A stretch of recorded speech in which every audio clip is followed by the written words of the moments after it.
तब क्यों भूपेश जी पे निशाना साध दिया जब वो सत्ता से बाहर थे, सत्ता में तो थे ही नहीं? मैंने तो यहाँ तक सुना है कि वो अपने विधायकों से भी नहीं मिला करते थे, मंत्रियों से भी मुलाकात नहीं होती थी। उसके बाद आपको राजनांदगांव जिला कांग्रेस कमेटी ने थैंक यू नमस्ते करके निष्कासित कर दिया। जी, लेकिन इस बात को मानने को तैयार नहीं कि जब सत्ता आई तो यही लोग कहाँ चले गए। स्लीपर सेल आतंकवाद का मुझको लगता है कि एक रूप है। और क्या मैं आतंकवाद हूँ? सारे लोग मेरी बात से सहमत है, तब तो उन्होंने ताली बजाई ना। तो क्या सारे लोग स्लीपर सेल हैं? क्या सारे लोगों को आप पार्टी से निकालेंगे? जहां हम अपने आप को छत्तीसगढ़िया कहते हैं ना, मैं भी छत्तीसगढ़िया हूं, मैं भी एक किसान का बेटा हूं। सुरेंद्र, क्या आप ये बता रहे हैं कि भूपेश जी आपने जो बातें मुझे कही है, मैं आपको बताता हूं नुकसान क्या होता है? ये तो भूपेश है तो भरोसा इन्होंने कहा, कांग्रेस पे भरोसा नहीं था इनको। ठीक है, लेकिन आपके बीजेपी से कनेक्शन की बात बहुत खुल के होती, कहते हैं कि रमन सिंह जी से तो बड़े अंतरंग संबंध हैं आपके। ठीक है, लेकिन अब आपको कांग्रेस से निकाल दिया जी, ठीक है, और राजनीति तो आप कर ही रहे। बिल्कुल कर रहा हूँ। जब हम सामने खड़े रहते थे ना, वो मुँह ऐसा करके चले जाते थे, या चश्मा पोंछ के या मुँह से पोंछते हुए निकल जाते थे। मैं दावे से कह रहा हूँ ये बात। आप ये कह रहे हैं कि अभी आपका किसी दूसरे राजनीतिक दल में जाने का कोई विचार नहीं? अरे मैं ऐसे लोगों का नाम, आप नाम काहे ले रहे हैं? ये ऐसे लोगों का हम नाम भी नहीं लेते हैं। आज के चैनल में एक बात और कह देता हूँ, उन्होंने झूठ कहा कार्यकर्ताओं से। नमस्ते, मेरा नाम है याज्ञवल्क और मैं एक मेहमान के साथ हूँ। मेहमान इन दिनों छत्तीसगढ़ की सियासत में बड़ा चर्चित नाम है भूपेश बघेल, कांग्रेस के वो नेता, वो लीडर जिन पे 5 साल कांग्रेस का जो सत्ता थी उनके ऊपर केंद्रित थी। उन्होंने उसे चुनौती दे दी, भूपेश बघेल को चुनौती दी उस शख्स ने। नाम है सुरेंद्र वैष्णव, राजनांदगांव के हैं। बिफरे भूपेश ने कह दिया कि ये तो स्लीपर सेल हैं। अब इनको लेके तमाम सियासत के भीतर खाने कहानियाँ हैं कि भैया ये तो भाजपा प्रवेश करने वाले हैं, भाजपा के आदमी हैं। भूपेश जी अगर ये कह रहे हैं तो गलत क्या कह रहे हैं? तो बहरहाल एक संक्षिप्त सी मुलाकात मैं इनसे कर रहा हूं और इनसे पूछने की कोशिश करूंगा कि ये जो कहा किया गया वो क्यों किया गया है। सुरेंद्र जी प्रणाम। जी सब नमस्कार। सुरेंद्र जी, आपने तब क्यों भूपेश जी पे निशाना साध दिया जब वो सत्ता से बाहर थे, सत्ता में तो थे ही नहीं, अपनी चुनाव लड़ रहे हैं और कार्यकर्ता सम्मेलन में आप मुख्यमंत्री थे तो ऐसा नहीं किए थे, क्यों बोला आपने?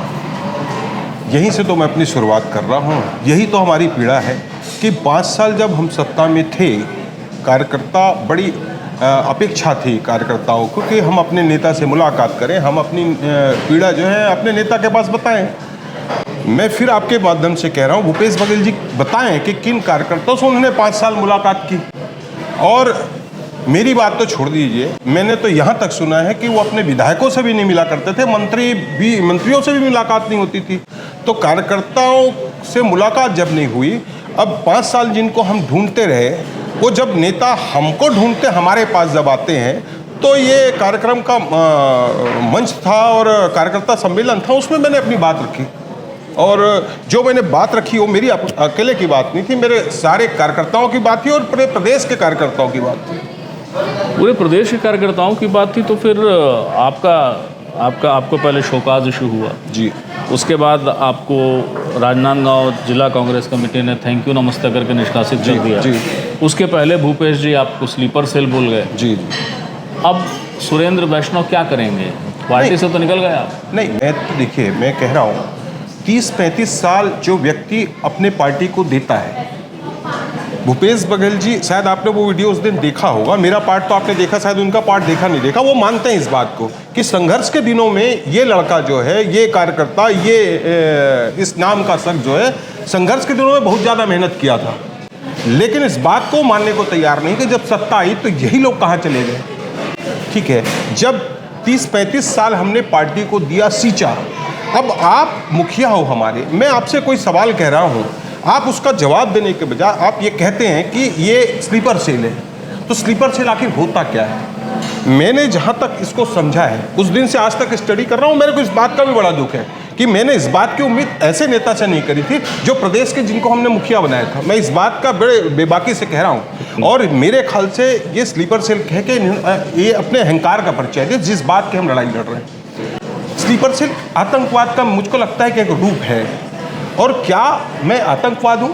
क्या इनके पार्टी के कार्यकर्ता आतंकवाद हैं?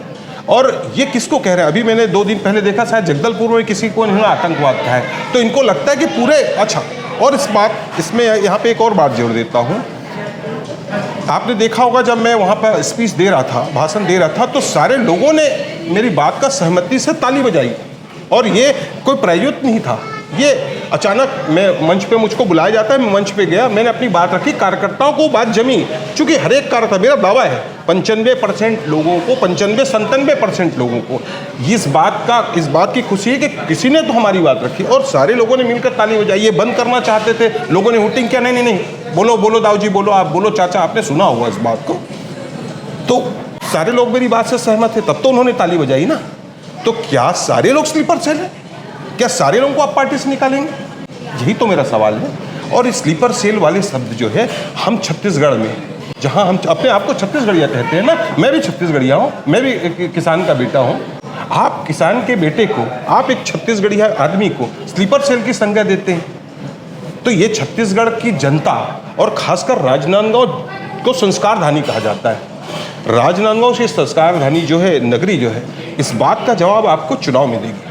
वोटों के माध्यम से मैं दावे से कह रहा हूँ, इस बात का जवाब उनको जिस दिन मतदान खत्म होगा, जिस दिन रिजल्ट होगा, आपको पता चल जाए कि राजनांदगांव की जनता ने वो उसका जवाब दे दिया। सुरेंद्र, क्या आप ये बता रहे हैं कि भूपेश जी, आपने जो बातें मुझे कही है, मैं आपको बताता हूँ नुकसान क्या होता है? नहीं नहीं, मेरे को बता, मैं तो छोटा सा आदमी हूँ, मैं तो अदला सा कार्यकर्ता हूँ, जिनके उनके पास में कोई मतलब इस कार्यकर्ता की उनके पास में कोई हैसियत नहीं है। शायद वो ऐसे लोगों से बात भी नहीं करना चाहते। वो तो चुनिंदा, मैं तो कह रहा हूँ ना, मैंने आरोप लगाया है, ये तो प्राइवेट लिमिटेड इन्होंने चलाया है। जो इनके अपने लोग थे, ये अपने कुदमे में घिरे रहे, और जो लोग इनके आसपास थे, उन्हीं लोगों को भरोसे नहीं सरकार चलाई। कांग्रेस की सरकार थोड़ी चली है। ये तो भूपेश है तो भरोसा, इन्होंने कहा, कांग्रेस पे भरोसा नहीं था इनको, भूपेश है तो भरोसा है कहा। और मैं फिर कह रहा हूँ आपके माध्यम से कि भूपेश है तो भरोसा है नारा आपने सुना होगा, कांग्रेस है तो भरोसा। जब भूपेश है भरोसा है कहा आपने, और आप जनता के पास गए, वोट मांगने गए, लोगों ने आपके भरोसे को ठुकरा दिया, आप 35 सीट में आ गए, फिर किस भरोसे से आप चुनाव लड़ने आए? तो यही मैं कह रहा हूँ, व्यक्ति बड़ा नहीं होता, पार्टी बड़ी होती है। पार्टी बड़ी है, आप पार्टी को अलग हटाकर आप अपने चेहरे को सामने रखेंगे। जनता ने आपको नकार दिया। मैं राजनांदगांव के मतदाता के रूप में आपसे कुछ सवाल करना चाह रहा हूं, आप मुझको जवाब दें। बनिस्बत एक इधर उधर की आप बात करते हैं, तो मैं कह रहा हूं इधर उधर की बात ना कर, कारबा तेरा क्यों लूटा ये बता।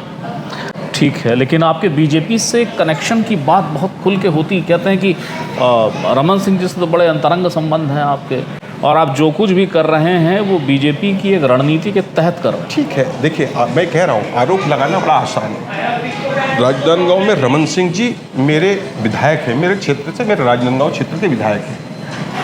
एक बार जरूर मैं कहना चाहूँगा कि आप राजनांदगांव किसी से भी पूछेंगे, इनसे खुद के पूछेंगे, जितना विरोध रमन सिंह जी का हमने 5 सालों में किया है, हमने अपने जिला पंचायत के कार्यकाल में किया है, मुझको लगता नहीं कि प्रदेश में किसी भी व्यक्ति ने इतना विरोध किया होगा। जहाँ तक रहा सवाल संबंधों का, आप संबंध कहीं भी किसी से भी जोड़ दें, आपके पास अगर किसी बात का प्रमाण है तो आप प्रमाणित करें। हम तो कह रहे हैं ना, प्रमाण करें आप।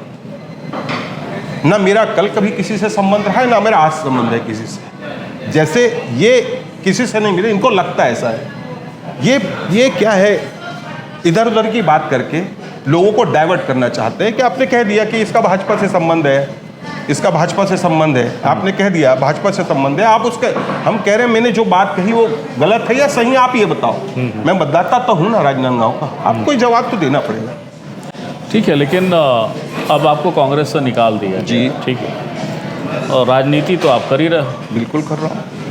अब भाजपा में अधिकृत रूप से जा रहे हैं आप कि नहीं जा रहे हैं? देखिए, फिर वही आपने फिर वही सवाल कह दिया। मैं बार बार ये कह रहा हूँ, मैंने जिला पंचायत में जब मैं था, औंधी से लेकर मैंने अपने लास्ट जिला तक, आप पता करवाइए, मैंने हर जगह दौरा किया है। जब कोई घर से निकलता नहीं था, उस समय भी मैं लोगों के, कोई जेल चला गया, मैं गंडई में जब एक घटना हुई थी जेल चला गया, जब वहाँ विधायक जी नहीं निकल रहे थे, मैं वहाँ से गया, विधायक जी को साथ लेके जेल लोगों से मिलने गया। मैं हर जगह गया, और आज भी मेरे अंतरंग संबंध है सारे लोगों से, बहुत ज़्यादा संबंध है। लोगों को मेरे फ़ोन आते हैं, बातचीत उनसे होते रहती है, लोग मुझको बुलाते हैं, मैं जाता हूँ। हाँ, लेकिन स्लीपर सेल वाली भाषा जो है, उन्होंने कह के बहुत गलत बात कही है और इसका मैं पुरजोर विरोध करता हूँ। ऐसे शब्दों का राजनीति में कहीं कोई स्थान नहीं होना चाहिए और छत्तीसगढ़ में तो नहीं होना चाहिए, और राजनांदगांव में हम ऐसे शब्दों को बर्दाश्त ही नहीं करेंगे। मैं यही बात को लेकर अपने लोगों के बीच में जा रहा हूँ, जो मुझको बुला रहे हैं जा रहा हूँ, मैं अपनी बात को रख रहा हूँ, बस, और क्या है। अच्छा, तो एक चीज़ बताइए आपने मुझे, अगर वो गलत याद नहीं है, तो आपने ये कहा था कि 5 साल मिलने को तरस गए, ये शब्द थे आप। जी जी।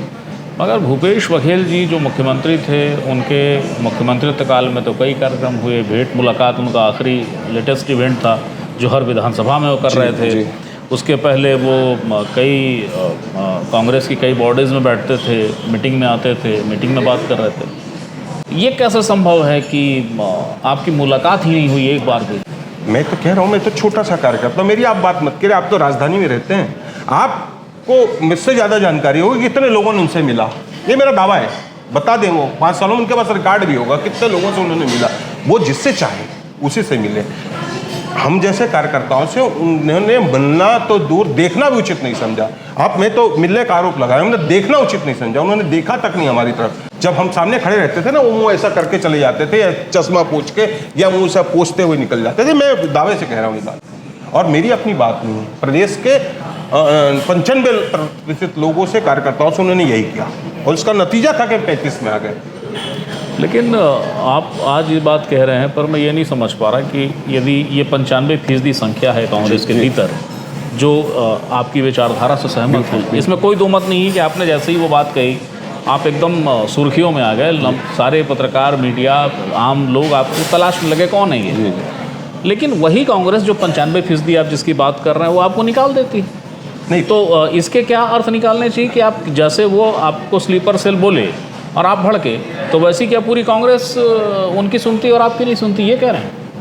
नहीं, 95% लोगों ने मुझको नहीं निकाला है, वो 5% जो लोग हैं उन्होंने मुझको निकाला है। मैं आपकी बातों को थोड़ा सा सुधार देता हूँ। वो 95% लोगों ने नहीं निकाला है।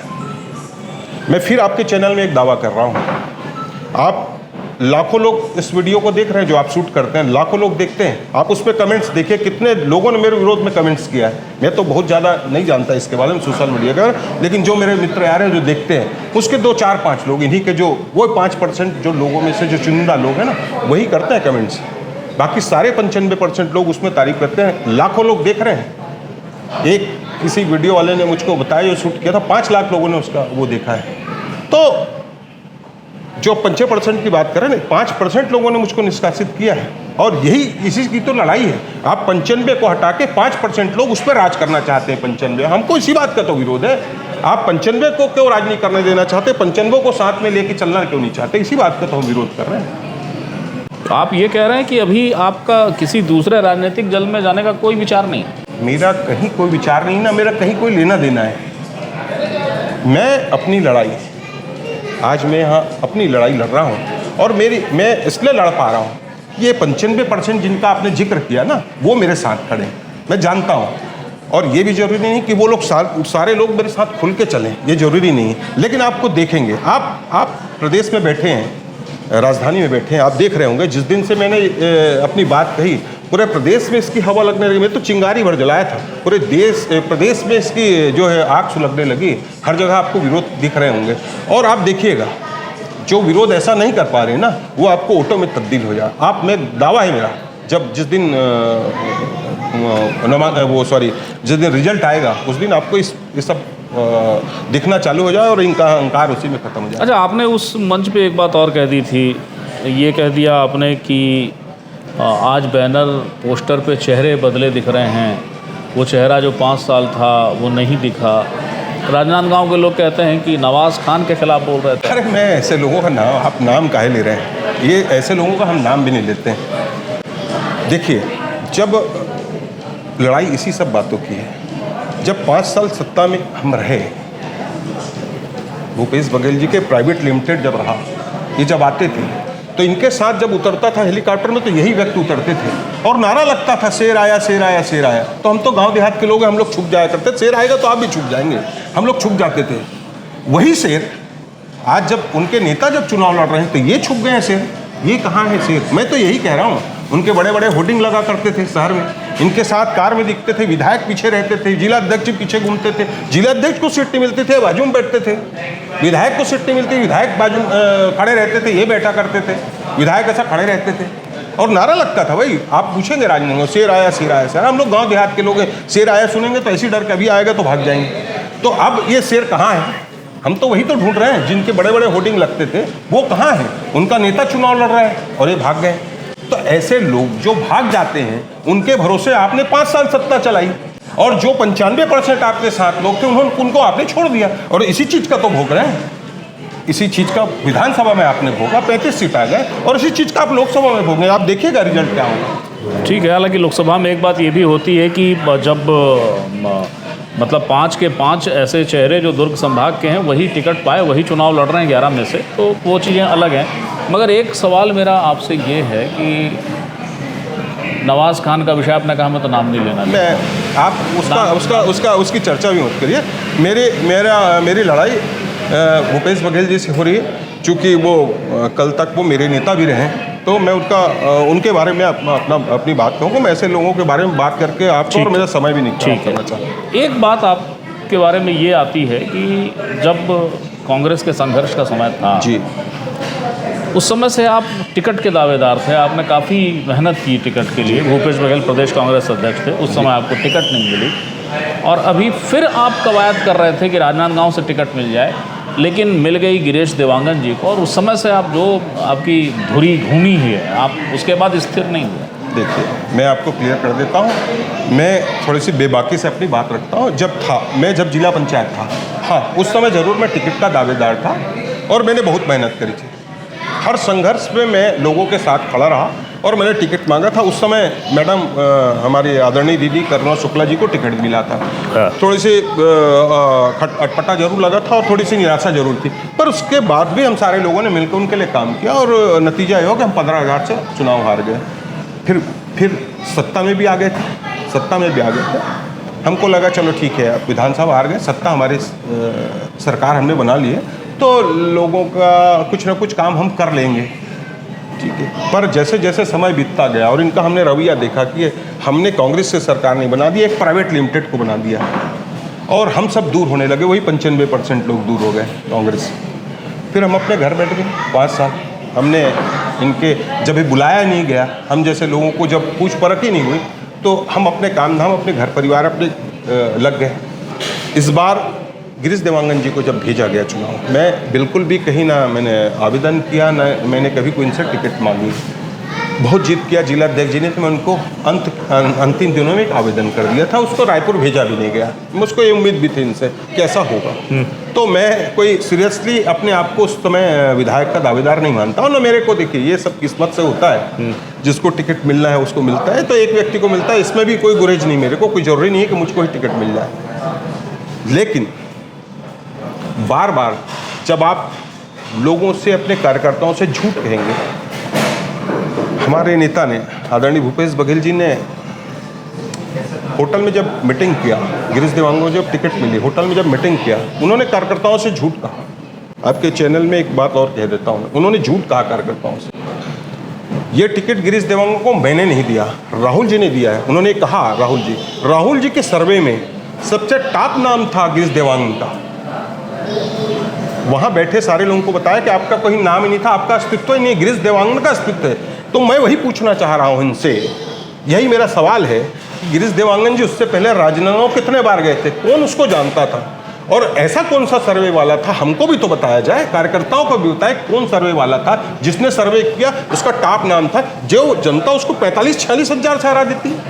ये झूठ बोलते हैं। आपको याद होगा, रेणु गोपाल जी ने, AICC के जो महासचिव हैं, उन्होंने कहा, उनका बयान आया था कि हमारे तरफ से ऐसा कोई सर्वे नहीं हुआ है, शायद आपकी जानकारी में होगा। बोलो। फिर ये कहते हैं कि इनका सर्वे था, AICC का सर्वे था, ये कह रहे हैं ICC का सर्वे था कार्यकर्ताओं, तो झूठ कौन बोल रहा है?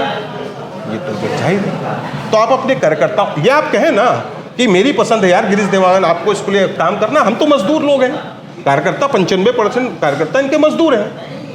यही वो बात थी क्या जिसको आप उस मंच में कह रहे थे कि जिला और जनपद और के भी चुनाव होने वाले हैं? हाँ, बस अब हमको शंका इस बात की होती है कि सारे चुनाव जब आप लड़ेंगे सारे जब चुनाव आप लड़ेंगे तो अब गांव के लोगों के लिए, हमारे लिए तो जिला और जनपद बन जाता है। अब उसका भी चुनाव अगर बाहर से कोई आदमी या आपका चहेता आके लड़े तो आप हमको बता दें आज, हम क्यों में देखिए फील्ड में जाने में, लोगों के काम कराने में मेहनत तो लगता है। आप कह देंगे भाई आपको टिकट, में एक पार्टी का कार्यकर्ता के हिसाब से काम करूँगा, मैं उम्मीद क्यों पालूंगा मेरे को जिला जनपद लड़ना है। तो आप ये क्लियर कर दें, यही मेरी मंशा थी और कुछ नहीं था इसमें।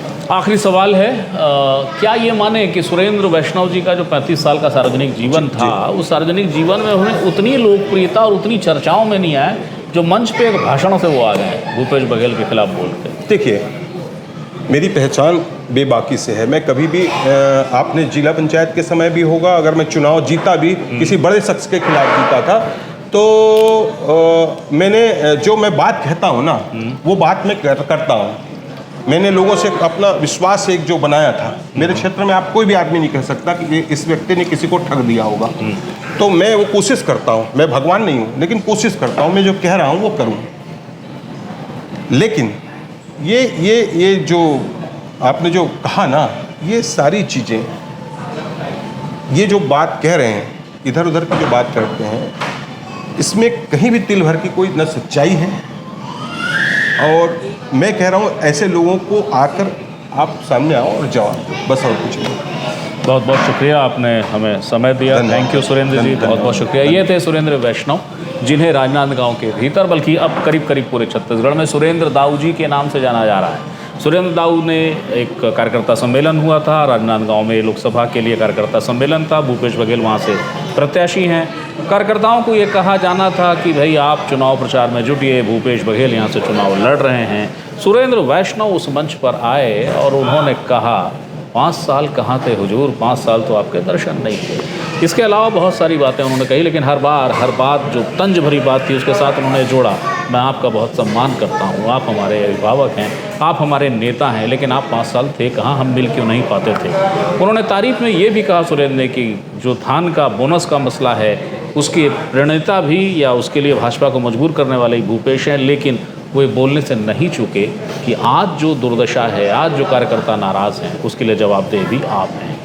इन सारे मुद्दों के साथ सुरेंद्र वैष्णव सुर्खियों में हैं। अब मन से वही समझ रहा था कि आखिर अब क्यों कहा आपने, और अब इस समय कांग्रेस से निकाले जा चुके हैं। और जैसा आपने सुना, उन्होंने कहा है मैं किसी अन्य दल में नहीं जा रहा हूँ, लेकिन स्लीपर सेल वाली बात से खासे नाराज़ हैं और कह रहे हैं कि लोकसभा के चुनाव के नतीजे इस स्लीपर सेल की बात का जवाब दे देंगे। अगली बार किसी नई शख्सियत के साथ मैं फिर हाजिर होऊंगा, तब तक के लिए नमस्कार।